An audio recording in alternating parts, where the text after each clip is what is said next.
Olá! Hoje a gente vai mergulhar na trajetória de uma das figuras mais polêmicas e divisivas da política brasileira, Jair Bolsonaro. A pergunta é, como um capitão do exército chegou a se tornar o 38º presidente da República?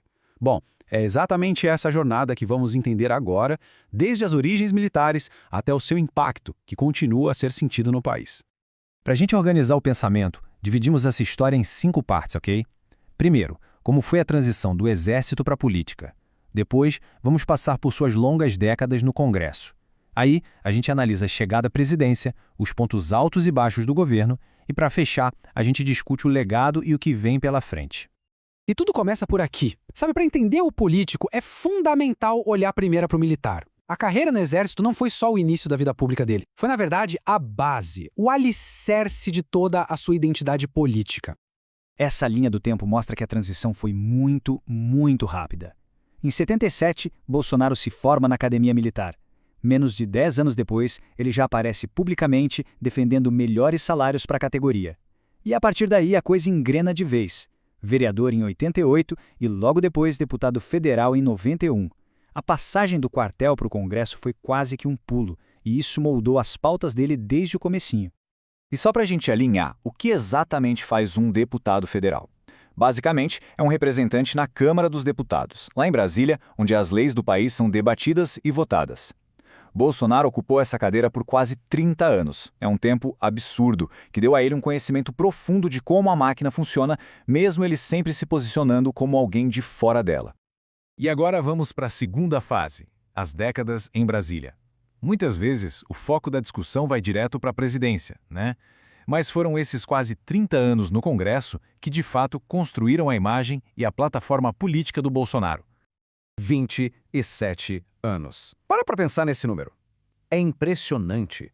De 1991 até 2018, ele esteve lá, no Congresso. Isso é mais tempo do que a carreira inteira de muitos políticos. O que isso significa na prática? Que ele conhecia o sistema por dentro, e muito bem, ao mesmo tempo em que construía essa imagem de ser um outsider, alguém contra tudo aquilo.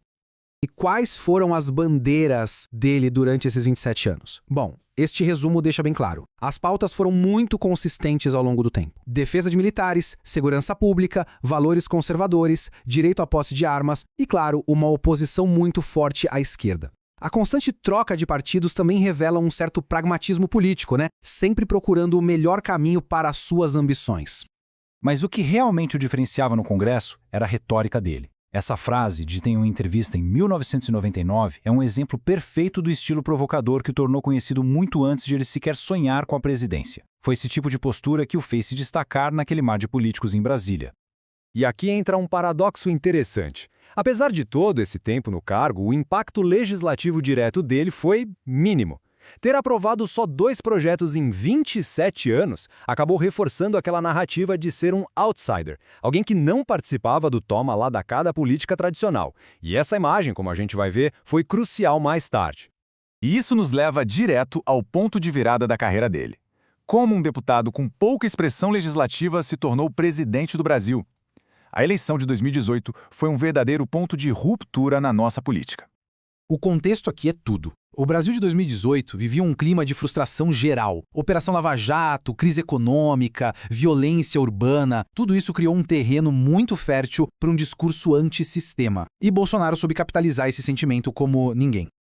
E ele fez isso usando um slogan que era simples, poderoso e que uniu a sua base. Brasil acima de tudo, Deus acima de todos. Essa frase conectou patriotismo com valores religiosos e isso ressoou com uma parcela enorme do eleitorado que se sentia meio que abandonada pela política tradicional. E o resultado está aí na tela. O gráfico mostra uma vitória decisiva no segundo turno. Mais de 10 pontos percentuais de vantagem. Ou seja, não foi uma vitória apertada.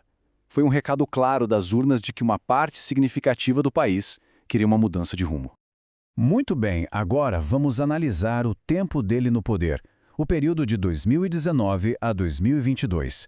Foi um governo marcado, por um lado, pela tentativa de cumprir as promessas de campanha e, por outro, por desafios e controvérsias gigantescas. Este slide mostra bem 2 faces do governo dele. De um lado, uma presença militar muito forte em ministérios e postos estratégicos, o que reflete totalmente as suas origens. E do outro, uma agenda econômica bem liberal, com foco em privatizações, controle de gastos, tudo isso sob a batuta do ministro da Economia, Paulo Guedes. E o governo foi, sem dúvida, marcado por grandes polêmicas. A questão ambiental na Amazônia e a resposta à pandemia de Covid-19 geraram debates muito intensos, não só aqui no Brasil, mas no mundo todo. Além disso, as relações sempre tensas com o judiciário e com a imprensa, a expansão do acesso a armas e a criação do Auxílio Brasil foram temas que definiram seu mandato. Chegamos então à parte final da nossa análise, o fim do mandato e o que veio depois. A eleição de 2022 foi um capítulo definidor, não só para a carreira dele, mas para o país como um todo. E esse gráfico aqui mostra como o cenário 4 anos depois era completamente diferente. A eleição foi decidida por uma margem mínima, uma das mais apertadas da nossa história. Ele não conseguiu a reeleição, mas saiu das urnas com um capital político gigantesco, quase metade dos votos válidos. E o ponto crucial é exatamente este. A eleição de 2022 não foi apenas uma derrota para o Bolsonaro. Foi, na verdade, a fotografia de um país rachado ao meio. A diferença mínima nos votos mostrou que o bolsonarismo como força política continua extremamente relevante e forte. E tudo isso nos deixa com esta pergunta final, para a gente refletir. A ascensão e a influência contínua de Jair Bolsonaro são um fenômeno político criado pela própria figura dele, ou ele é, na verdade, o sintoma mais visível de uma divisão social, cultural e política que já existia no Brasil há muito tempo? A resposta muito provavelmente não é simples e deve estar numa combinação bem complexa dos dois. Obrigado por acompanhar essa análise até aqui.